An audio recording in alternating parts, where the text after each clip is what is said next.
สัมมาสัมพุทธเจ้าน้ำธรรมนั้นเป็นคำสอนตึงคำสั่งตึงคำสอนเนาะก็รวมกันก็เรียกว่าเป็นพระธรรมคำสอนขององค์พระสัมมาสัมพุทธเจ้าอันนี้เราบ่แยกเด้อเนาะก็เป็นคำสั่งคำสอนนั่นแหละคำสั่งพระพุทธเจ้าเพิ่นสั่งบอกไว้ว่าให้ทำอย่างนี้ให้ปฏิบัติอย่างนี้ให้เว้นอย่างนี้เนี่ยให้เว้นอย่างนี้ห้ามทำอย่างนี้อันนี้เรียกว่าคำสั่งส่วนคำสอนนั้นบอกว่าเธอจงทำอย่างนี้แล้วเธอจะได้รับผลเป็นอย่างนั้นอย่างนั้นนี่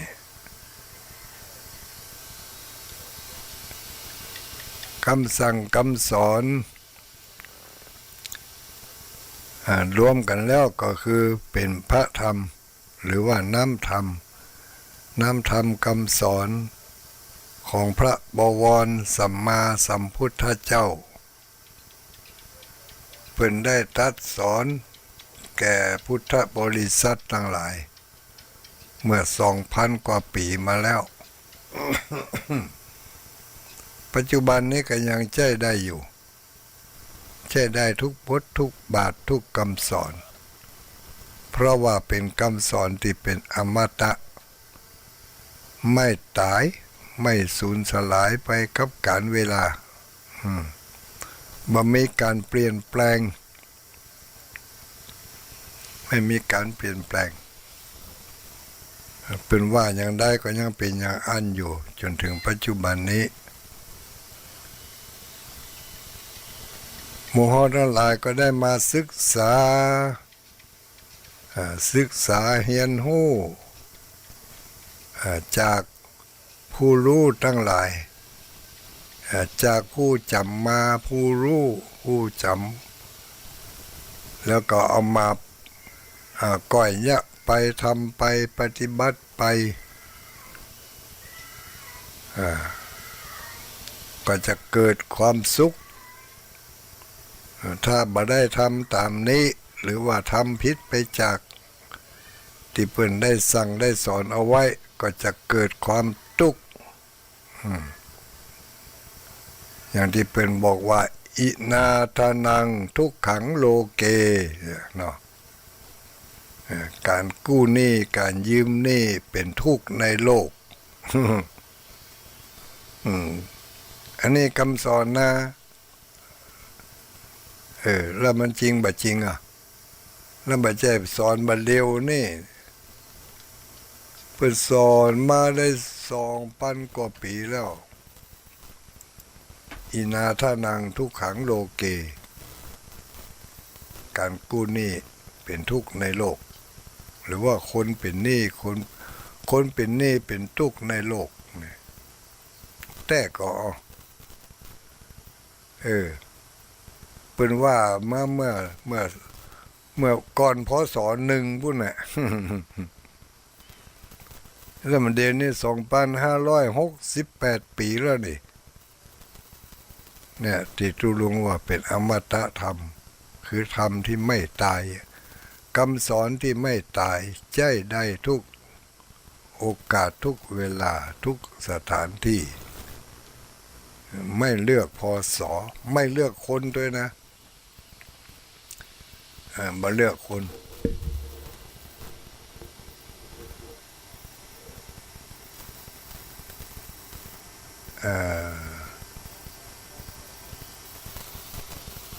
บอกว่าจะเป็นคนหนุ่มคนเฒ่าคนแก่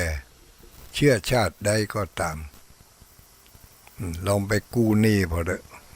เป็นทุกข์เลยทันทีละยิ่งสมัยนี้ซ้ำให้กะเนาะกู้หนี้ ได้ยินเขาว่ามานะก็บ่เคยปะคำเตือ100 ละ 10 100 ละ 20 บางตีเนื้อ150จ่ายเป็นรายวันดำซ้ำเนี่ยมีจ่ายกับปุ่นหมวกกันนอกมาตัวเอาเนี่ยบางรายนี่ก็ถึงกับหมดเนื้อประดาตัวไล่ที่อยู่ที่อาศัยไปเลยอย่างนี้ก็มีก็เพราะว่าการกู้หนี้นั่นเองก็ว่าเสียงอย่ามาหายไปเสียงอย่ามาเบาไป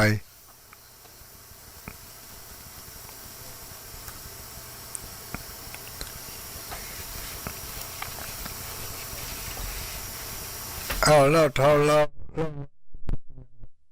ไม่เป็นทุกข์ในโลกก็เพิ่งก็ว่าไว้ธรรมะสุโข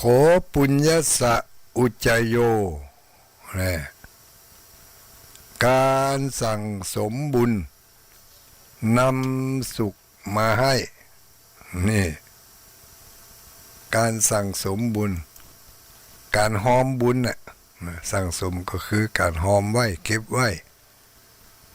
การเก็บเอาบุญไว้นำสุขมาให้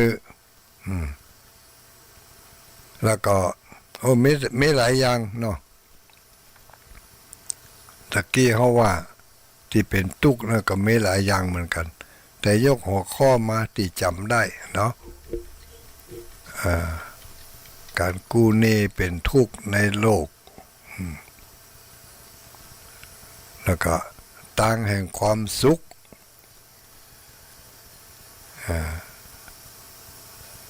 ตั้งแห่งความสุขอย่างที่เราได้ยินกันบ่อยๆก็คือสมัคคานังตะโปสุโขสมัคคานังตะโปสุโขความเพียรของหมู่ชนผู้พร้อมเพรียงกันทำให้เกิดความสุขความสามัคคีนะเนาะสุขาสังคัสสะสามัคคีเนี่ยความสามัคคีของหมู่ทำให้เกิดความสุขอันนี้ก็เป็นทางที่จะทำให้เกิดความสุขสุโขปุญญสะอุจจโยการสั่งสมบุญไว้นักก็ทำให้เกิดความสุขสามัคคีความสามัคคีพร้อมเพรียงกันก็เป็นความสุขการกึศในทางที่ถูกที่ดีก็เป็นทางที่ทำให้เกิดความสุขถ้าไปกึศในทางให้กึศในทางบทถูกกึศในทางที่จะข่มเหงคะเนงร้ายซึ่งกันและกันก็เป็นการจุดประกายทำให้เกิดความทุกข์ติดตามมาก็มีใจที่โลภล้นป้นประมาณบ่ฮู้จักอิ่มบ่ฮู้จักพอก็ทำให้ใจมีความทุกข์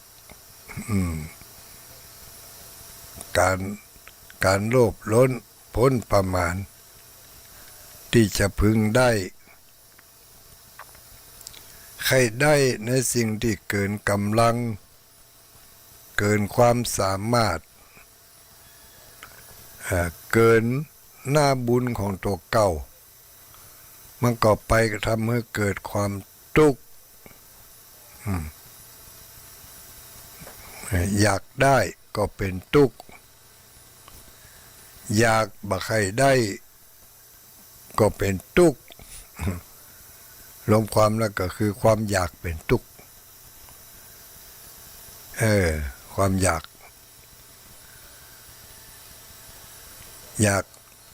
นัก อยากมากอยากเกินไป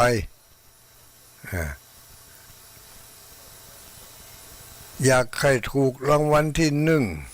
ก็เป็นทุกข์อยากใครได้สมบัตินักมากองมากอไว้ก็เป็นทุกข์ทำมาค้าขายให้หาอันใดศักยภาพมันจะได้เท่านี้แต่ไปอยากให้มันได้นักกว่านั้นมันก็ทุกข์อันนี้ถ้าบ่อยากจะให้ทุกข์ก็ต้องรู้จักประมาณรู้จักกำลังของตัวเองรู้จักต้นทุนของตัวเองแล้วก็ใช้ความขยันใช้ความขยัน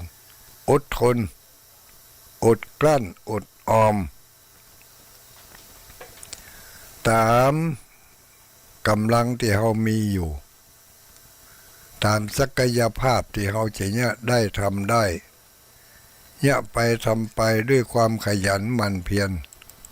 อดทนอดกลั้นอดออมมาไปเพ่งเล็งผู้อื่นมาไปคิดแข่ง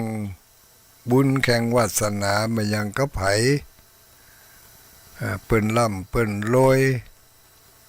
ก็บุญของเปิ้นได้สั่งสมมาก่อนเปิ้นถึงได้เกิดในที่เปิ้นล่ำเปิ้นรวยแล้วบุญเก่าส่งมาเกิดในที่ดีนั่นก็คือพ่อดีแม่ดีตระกูลดีถ้าเกิดในที่นั้นก็เรียกว่าเกิดมาด้วยพลังแห่งบุญนำกำส่งให้มาเกิดในที่อย่างนั้นแล้วเราเกิดในที่อย่างนี้ก็เพราะว่าเราได้สร้างบุญทำบุญมาขนาดนี้บุญนั่นก็กรรมนั่นก็จัดสรรให้เราได้มาเกิดในที่นี้เมื่อเกิดมาแล้วการทำมาหากินประกอบอาชีพต่างๆผู้มีบุญจะทำอันหยังจะเนี่ยอันใดก็ทำได้ง่ายได้สะดวกได้สบายราบรื่นลาบก็หาก็ว่าราบลื่นก็แล้วกันกับเมืองเนาะราบลื่นสะดวกสบายโล่งโปร่งง่ายนี่แต่ถ้าเราบ่มีบุญบ่มีวาสนากับสิ่งนั้นแล้วถึงจะขยันเพียงใดมันก็ได้หมกอันกำลังมีขนาดนั้นศักยภาพมีหมกอันจะดิ้นรนขวนขวายขยันเสี่ยงตีปืนได้กันทึดเฮานี่จมไปอยู่ติ๊กก็ต้องกึดว่าเฮาบ่มีวาสนาในทางนี้เฮาบ่ได้สั่งสมบุญมาก่อนกำลังจะมาเริ่มต้นเนี่ยกำลังจะมาเริ่มต้นทำก็อดใจไปอยู่ไปตามน้ำทำไปตามตัวน้ำเพียงใดใบบัวเพียงอันอย่าเอาดอกบัวว่าบ่ได้นะจะว่าน้ำเพียงใดดอกบัวเพียงอันนี่บ่ได้เพราะดอกบัวมันมีโอกาสที่จะโป้นน้ำเพียงใดใบบัวเพียงอันใบบัวนี่มันถึงบ่ขึ้นเหลือน้ำมันถึงเต่าน้ำแล้วเนาะ น้ำเพียงใดกับใบบัวเพียงอันแต่มีโอกาสอยู่ตอนที่ว่าน้ำเพียงใดดอกบัวเพียงอันนี่ดอกบัวมันต้องขึ้นสูงกว่าน้ำอยู่ดีเหมือนกับหมู่เฮาทั้งหลายนี่แหละเฮาเกิดมาในฐานะอย่างนี้มีอาชีพอย่างนี้มีความเป็นอยู่อย่างนี้มีครอบครัวอบอุ่นอย่างนี้เพราะเราได้สร้างเหตุอย่างนี้มาแล้วได้ตั้งความปรารถนาเอาไว้แล้วมันถึงได้มาอย่างนี้พอมาถึงณเวลานี้บางคน บ่ยินดีบ่พอใจที่ตัวเองเกิดมาในตระกูลในชุมชนในหมู่คนอย่างนี้มีเพื่อนมีฝูงมีผู้คบหาสมาคมตัวบ่ยินดีบ่พอใจเพราะเหตุกิเลสในปัจจุบันได้ผลักดันจิตใจของเราให้โน้มน้าวไปอย่างที่สภาพแวดล้อมมันจูงใจให้เราอยากได้อย่างนั้นอย่างนั้นแต่ที่เราได้ตั้งความปรารถนาเอาไว้แล้วตั้งแต่เมินแต่นานก่อนที่เราจะได้มาเอากำเนิดเกิดมาเป็นคนในปัจจุบันนี้เราคิดไว้แล้วตั้งความปรารถนาเอาไว้มันถึงได้อย่างนี้แล้วเขาก็ได้ไปทำเหตุว่าขอให้ได้อย่างนี้แล้วเราก็ได้เพราะเราทำเหตุอย่างนั้นเขาได้เกิดมาในตระกูลนี้พ่อนี้แม่นี้ก็เพราะว่าเขาได้ตั้งความปรารถนาเอาไว้เขาชอบเขาอยากจะมาเกิดแต่เมื่อเกิดมาแล้วกิเลสตัวใหม่มันเกิดขึ้นมามันไม่อยากได้อย่างอี บางคนก็บ่ยินดีที่ไม่ยินดีนั่นไปฝืนไม่ใช่ว่าจู่ๆมันก็เป็นขึ้นมานะจู่ๆมันก็เกิดขึ้นมาไม่ใช่อย่างนั้นเพราะเขาได้ไปสร้างเหตุเอาไว้เขาถึงได้รับผลอย่างนี้เมื่อหู้อย่างนี้ก็ต้องปฏิบัติให้มันถูกต้องก็คือยินดีพอใจตั้งอกตั้งใจประกอบสัมมาอาชีพไปอย่างนั้นเนี่ย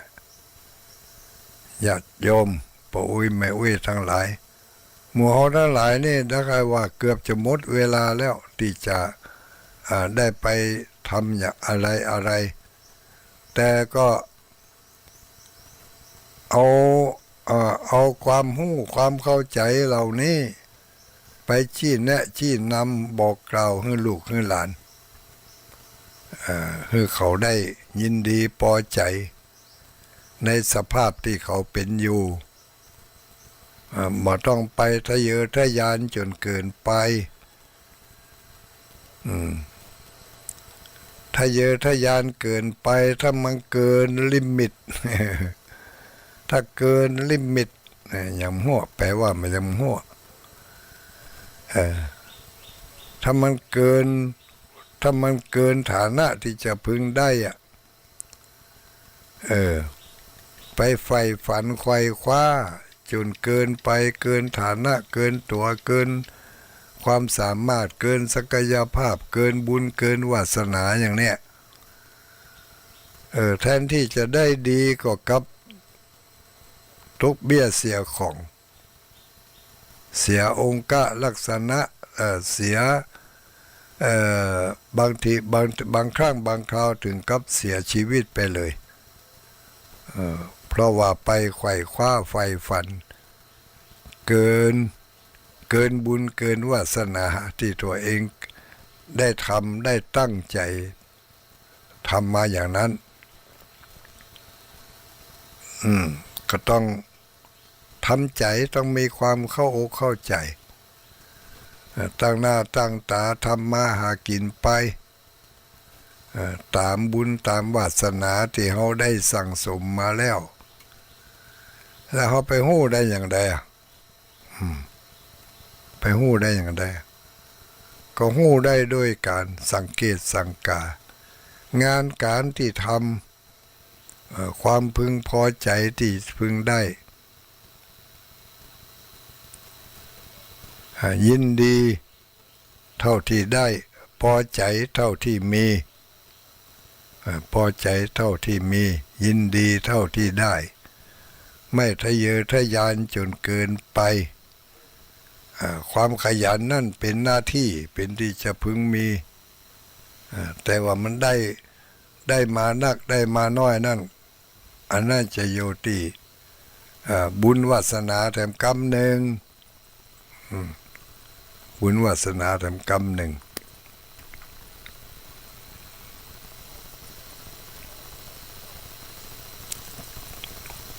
สิ่งเหล่านี้เป็นสิ่งที่ควรนำมาพินิจพิจารณาที่เขาเป็นอยู่อย่างถึงมื้อถึงวันนี้นะสภาพสังคมสภาพแวดล้อมถ้าเฮาฮู้มาเท่าทันเฮาก็นำมาซึ่งความสุขนำมาซึ่งความทุกข์แต่ถ้าเฮารู้เท่าฮู้ทันฮู้กันฮู้แก้ก็ถึงจะเป็นความทุกข์แต่ก็เป็นความทุกข์ชนิดที่ว่าเฮายอมรับได้อย่างน่าชื่นตาบานแต่ถ้าเฮาบ่ฮู้เท่าทันถึงจะรับได้ก็รับแบบน่าชื่นอกรมรับแบบน่าชื่นอกรมทางนอกนี่ยิ้มแย้มแจ่มใสแต่ทางในนี่ขุ่นมัวอยู่ไหนก็เหงาซกตกแสดงว่ารับได้กาดทางนอกแต่ว่าทางในมันไม่ยอมรับเขาก็มาล้างใจด้วยน้ำธรรมก็คือมีความเข้าอกเข้าใจในสภาพที่มันเป็นไปอยู่อย่างถึงมื้อถึงวันนี้การทำมาหากินกับความเป็นอยู่ผลจากกรรมที่เขาได้ทำเอาไว้แต่เหมือนแต่นานมาแล้วทั้งในอดีตและทั้งในปัจจุบันในอดีตก็คือที่เขาทำมาแล้วเมื่อใดบ่ฮู้ละเมื่อเขาได้รับความสุขได้รับความสบายได้รับความสะดวกอันนั้นก็คือเหตุที่เขาได้ทำมาแล้วมันดีเหตุที่เขาได้ทำมาแล้วมันดีมันถึงทำให้สะดวกสบายมีความสุขกายสุขใจการงานและอาชีพต่างๆเป็นไปด้วยความราบรื่นยินดีสำเร็จดังที่ใจปรารถนานั่นเพราะบุญเก่าส่งมาบุญใหม่ที่เขาจะต้องทำต่อไปก็ตั้งอกตั้งใจ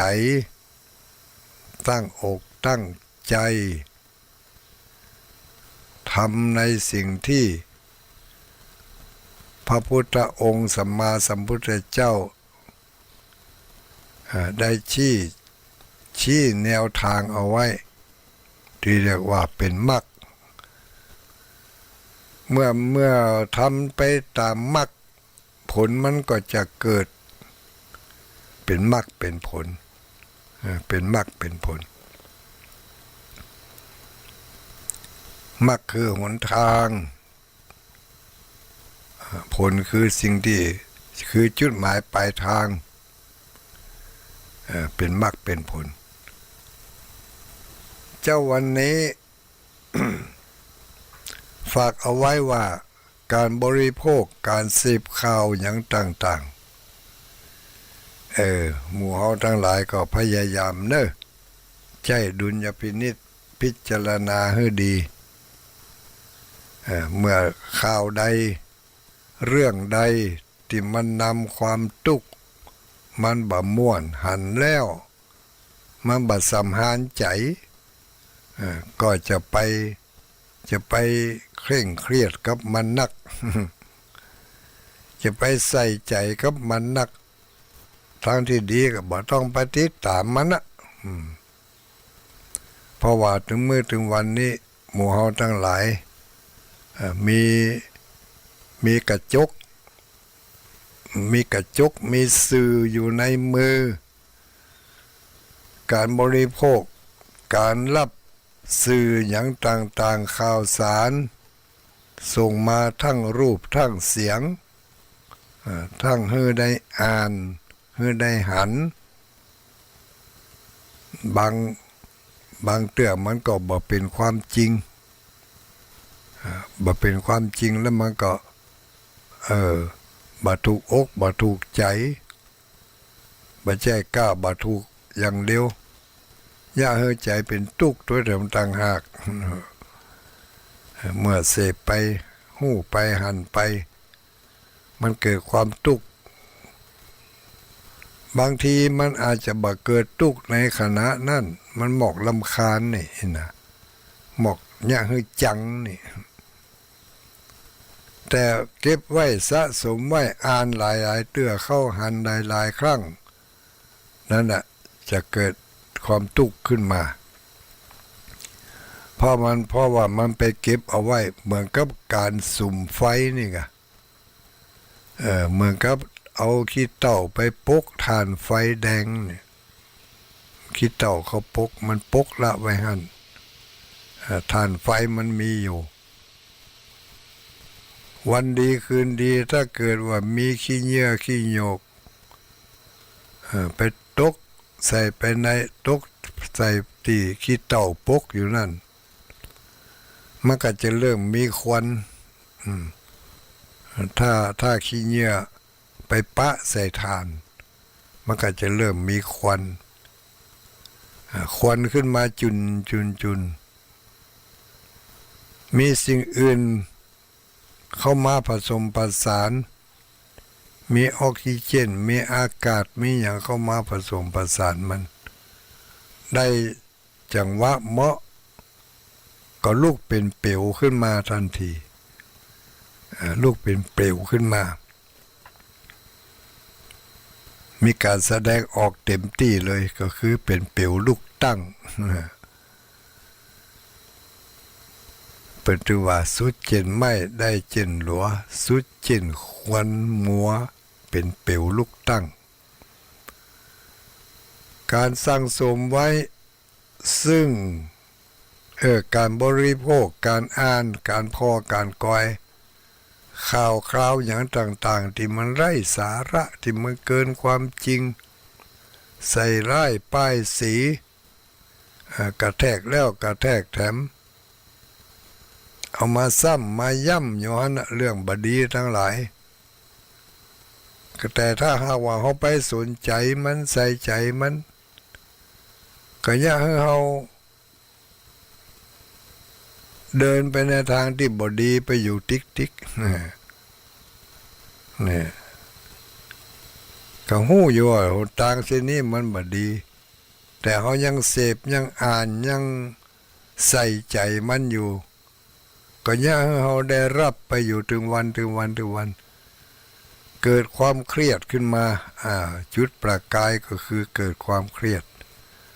ความเครียดนี่เหมือนกับใบไม้เศษหญ้าต่างๆที่เอาจ่งลงไปใน กองขี้เต่าที่มีทานอยู่วันดีคืนดีมีการผสมลงกันขึ้นมาได้ยินหมอนั่นว่าได้ยินหมอนี่ว่าแม้กระทั่งเขาไปอ่านข่าวพอแล้วพอแถม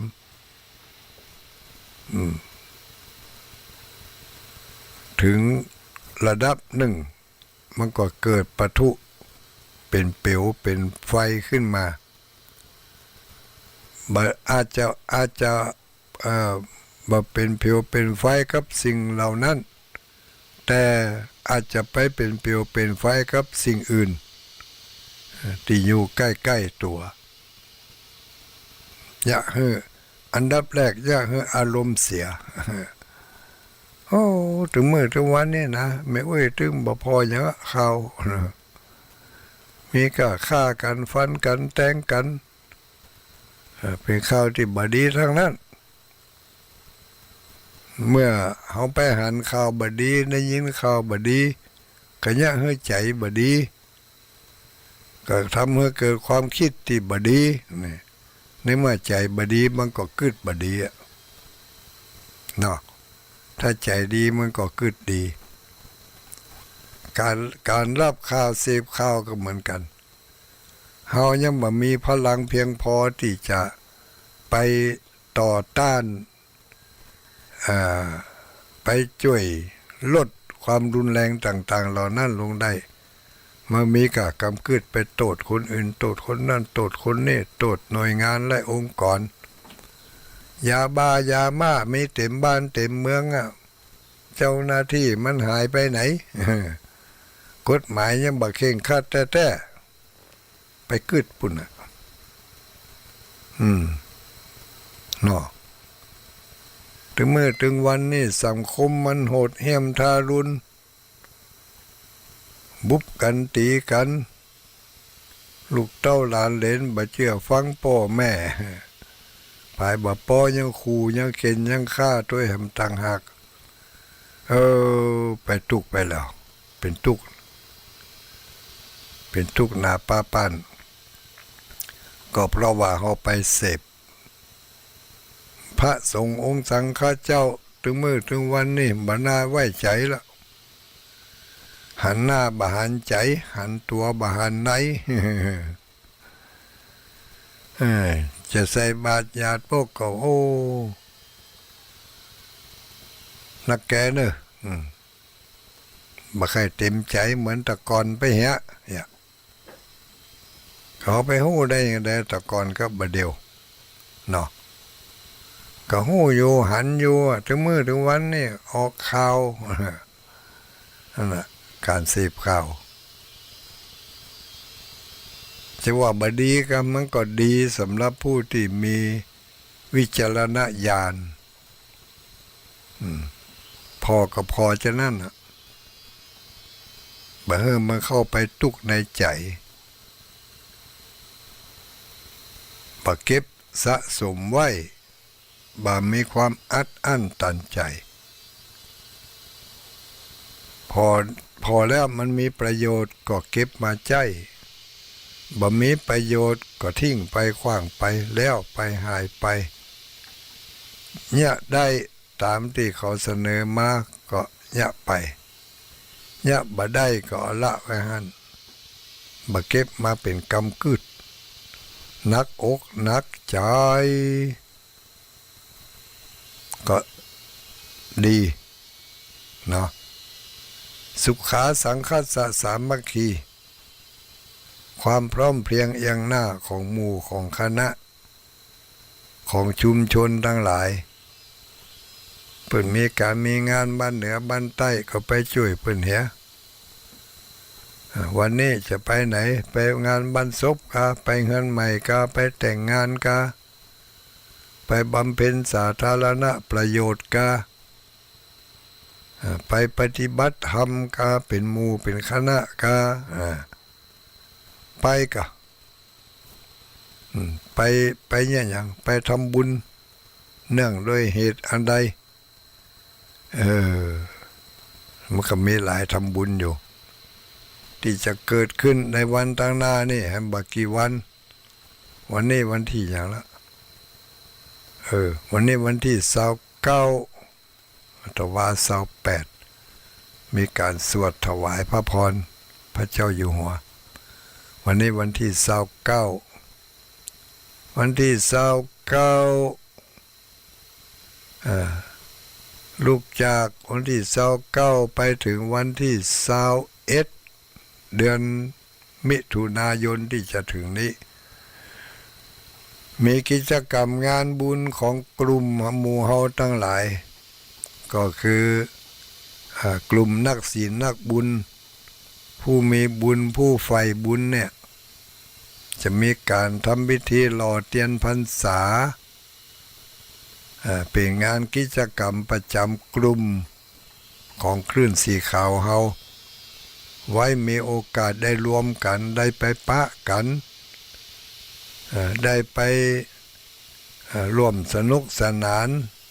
เบิกบานสำราญใจในงานกิจกรรมงานบุญคืองานหล่อเทียนพรรษาวันที่29วันที่21เนอะวันเสาร์ที่21เดือนมิถุนายนอันนี้ก็ ทำกันทุกปีปีที่แล้วนี่ทำกันที่วัดม่อนพระธาตุม่อนจอมพออำเภอเวียงป่าเป้าปีนี้ขยับขยายไปทำที่วัดแม่ห้องไคร้อำเภอดอยสักเก็ดอยู่ในเขตตำบลแม่โป่งอยู่ในเขตใกล้ๆอุทยานแม่ห้องไคร้นะศูนย์แม่ห้องไคร้ถ้าไปทางถนนใหญ่ก็เข้าหั่นก็ได้เข้าที่เดินเข้าไปเอารถเข้าไปที่ศูนย์แม่ห้องไคร้นะเพิ่นเรียกว่าศูนย์เป็นยังไงลืมไปละแม่ห้องไคร้ก็แล้วกันเนาะถนนใหญ่ถ้าเอาลูกจากทางเหนือไปทางใต้ก็อยู่ทางซ้ายมือจะมีป้ายมีถนนเข้าทางกว้างขวางเข้าไปเลยหมู่ทางสายเหนือนี่เข้าที่หั่น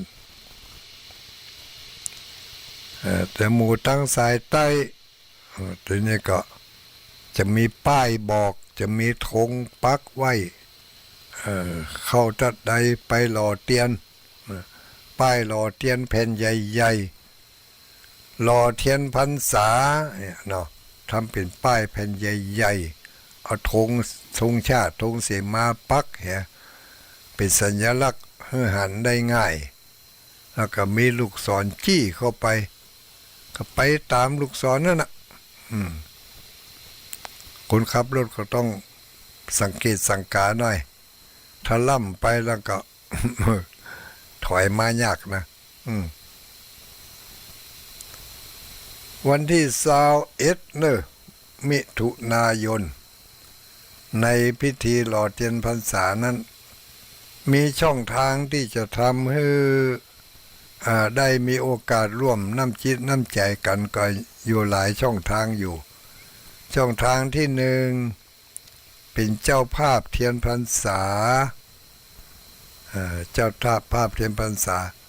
เอาขี้ผึ้งเอาเทียนไขไปให้ไปห้อมกันจะเอาเป็นห่อไปก็ได้จะซื้อเป็นเล่มไปก็ได้เป็นเล่มน้อยๆนี่นะหรือจะเอาเป็นคุบเป็นแผ่นไปก็ได้จะไปปูจาเอาที่หน้างานปุ้นก็มีให้ปูจาแผ่นหนึ่งก็10 บาท20 บาทปูจากันไปตามราศีชะตาปีเกิดของภัยของมันหรือว่าจะรับเป็นเจ้าภาพเทียนพรรษาเล่มหนึ่งอันนี้ที่จะเอาถวายทุกเจ้าถวายหัววัดต่างๆที่จะได้นิมนต์เปิ่นมาเป็นปฏิฆาหกรับเทียนพรรษาที่เขาจะถวายในวันนั้นหล่อเทียนตัวถวายเทียนตัวนะหล่อเทียนนี่ก็ รอในวันนั้นรอคนละก๊อกละก๊อกละก๊อกเสร็จแล้วเขาจะมีการถวายเทียนพรรษานิมนต์พระสงฆ์องค์สังฆเจ้าในเขตท้องที่ใกล้ๆนั่นมารับเทียนพรรษาจากหมู่เฮาทั้งหลายจำนวน15 เล่ม15 เล่มนี่ต้องซื้อมาแล้วก็เอาไปถวายในวันนั้นเพราะว่าเทียนที่เขารอนั้น เขามาสามารถจะแกะได้เอาถวายได้ตันในวันนั้นต้องยกไปถวายแถมวันหนึ่งอันนั่นก็ก้อยว่ากันไปรับฟังเอาในวันที่21ว่าปีนี้การหล่อเทียนพรรษาจะเอาไปถวายที่ไหนในวันที่21ปุ่นเป็นจะแจ้งให้ได้รับรู้กันเนอะเทียนพรรษาที่จะเอาถวายในวันนั้นมีอยู่15 เล่ม15 วัดปุจจาเอาเล่มละ500 บาทแล้วก็ใส่ยอดตัวแหมีต้นก็ต้องมียอดใส่ยอดไปเท่ากับปีแล้วปีแล้วใส่ไปยอดละ1,500ปีนี้ก็จะใส่ไปยอด1,500 บาทค่ายอดถวายเตียนถวายหมก5 บาท10 บาทก็ดูอายผังให้ไปเนาะกลุ่มคลื่นสีขาวดูถวาย500มันก็ปึงเอาถวาย1,500ยังแควนน้อยบ่ถึงกับนักแต่ก็กุ้มกับน้ำกับไฟของทำพระคุณเจ้าไปกึ่งหนึ่งก็ยังดีเนาะแล้วก็ ถ้าจะเอากาเตียนมันก็โบราณไปหน่อยไหนๆเขาก็เข้ามายุคใหม่สมัยใหม่แล้วก็ถวายของตามยุคตามสมัยไปด้วยแต่ก่อนเพิ่นมีเตียนพรรษาบัดเดี๋ยวนี้เขาก็มีไฟฟ้าอีกเนาะถ้าเตียนมันดับก็ตามไฟฟ้านั้นตามได้ถึงบางวันตามได้ถึงบางคืนก็คือไฟฟ้าโซลาร์เซลล์สามารถที่จะเอาติดตัวไปงานใดก็ได้เป็นสปอตไลท์โซลาร์เซลล์อันนี้ก็5 บาท5 บาทว่า500เด้อญาติโยม500เหมือนกัน500 บาทจะเป็นเจ้าภาพอันใดก็ได้เตียนเล่มหนึ่ง500 บาทหลอดไฟหลอดหนึ่ง500 บาทยอดไตรยตานเตียนพรรษา 1,500 บาทใครมีความพอใจอันใดก็เลือกเอาได้ตามปึงใจโต๊ะจีนโต๊ะละ 1,000 บาทมีถวายโต๊ะจีนตัวนอกนั้นก็ไปติดตามเอาในงานก็แล้วกันเด้อวันนี้คงจะหมดเวลาแล้วนี่เนาะดิมดีสถานดีไล่หำทำไมนะก็ขอนำรายการนี้จากญาติโยมทั้งหลายไปด้วยเวลาเพียงเท่านี้เนาะภวะอภิวาทนาสีลิสนิจังพุทธาปจายโนจัตตารโอธรรมาวัฏันติอายุวันโนสุขังปลัง